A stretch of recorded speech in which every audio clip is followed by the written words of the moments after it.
इनको देश विरोधी बातों की आदत हो गई है। अमेरिका में ऐसा क्या बोले राहुल गांधी? भड़के अमित शाह ने बुरा सुना दिया। अमेरिका दौरे के आखिरी दिन मंगलवार देर रात कांग्रेस सांसद राहुल गांधी ने नेशनल प्रेस क्लब में मीटिंग की। इस दौरान राहुल गांधी ने एक बार फिर बीजेपी और पीएम मोदी पर निशाना साधा। उन्होंने कहा कि चीन ने लद्दाख में दिल्ली जितनी जमीन कब्जा ली। प्रधानमंत्री मोदी चीन को संभाल नहीं पा रहे। अब इस पर भड़के अमित शाह ने अपनी प्रतिक्रिया दी। अमित शाह ने पोस्ट कर लिखा, देश विरोधी बातें करना और देश को तोड़ने वाली ताकतों के साथ खड़े होना राहुल गांधी और कांग्रेस पार्टी की आदत सी बन गई। चाहे जम्मू कश्मीर में जेकेएनसी के देश विरोधी और आरक्षण विरोधी एजेंडे का समर्थन करना हो या फिर विदेशी मंचों पर भारत विरोधी बातें करना, राहुल गांधी ने देश की सुरक्षा और भावना को हमेशा आहत किया है।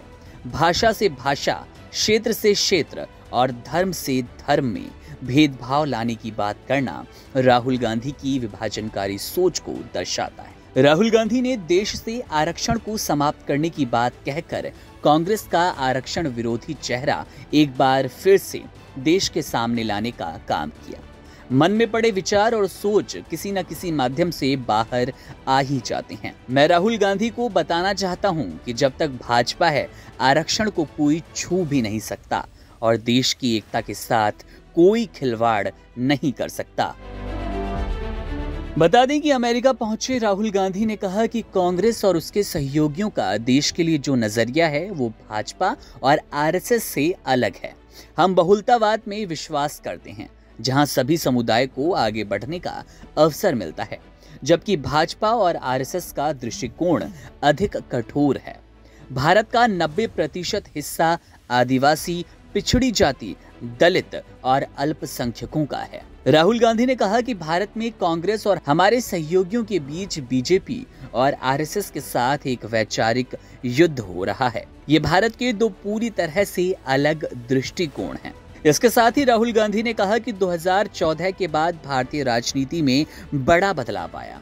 हमने एक ऐसी आक्रामक राजनीति देखी जो हमारे लोकतांत्रिक ढांचे पर हमला करती है। लोकसभा में नेता प्रतिपक्ष होना मेरे पहले के कार्यों का ही विस्तार है। भारत में कांग्रेस और हमारे सहयोगियों के बीच बीजेपी और आरएसएस के साथ एक वैचारिक युद्ध चल रहा है।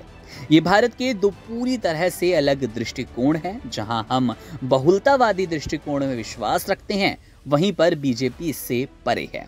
एक ऐसा नजरिया है हमारा जहां किसी को भी फलने फूलने का अधिकार हो।